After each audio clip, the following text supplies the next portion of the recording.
Ce dimanche 23 janvier, c'est jour de vote au Sénégal. Plus de 6 600 000 électeurs sont appelés aux urnes pour renouveler les mandats des maires et conseillers départementaux en place depuis 2014. À Mermoz, une commune dakaroise relativement calme, ils sont nombreux comme Alabatou Diédhiou à venir très tôt au centre de vote du lycée Ngalandou Diouf pour accomplir leur devoir citoyen. Après une campagne émaillée de violence, ils souhaitent maintenant une élection dans le calme et que le meilleur gagne. Que le meilleur gagne. Je souhaite que les populations ne soient pas déçues et que Dieu nous aide, qu'il protège la population et qu'il fasse que le candidat que nous voulons gagne les élections. Je souhaite que tout le processus se déroule bien, dans le calme, parce que rien ne se construit dans la violence. Ce citoyen vote depuis 1988 dans cette commune que dirige le bouillant opposant Barthélémy Diaz, candidat à la mairie de Dakar. Il souhaite que le futur maire mette l'accent sur le cadre de vie. Puis, d'ici à Koulikoro, ce sont les mêmes attentes. Le soutien à la jeunesse et le cadre de l'environnement, c'est ce que nous voulons. Si on pouvait nous aider à résoudre ces problématiques, ce serait l'idéal. Et cela, peu importe le candidat qui sera élu, la priorité pour moi, c'est le social.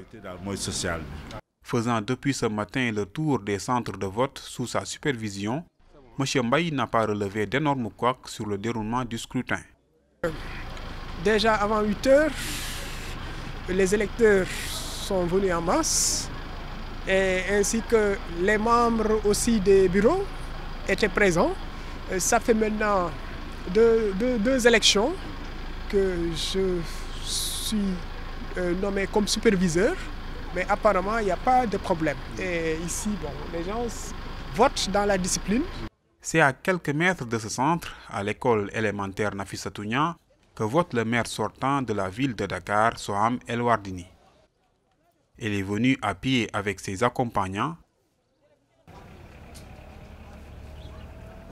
se plaçant dans la file d'attente pour attendre son tour de vote.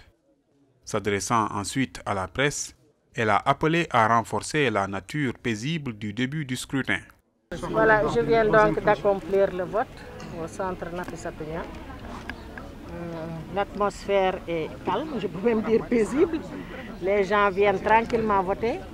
Et vraiment, je voudrais réitérer encore l'appel que j'ai toujours lancé depuis avant même les élections, l'appel à la paix.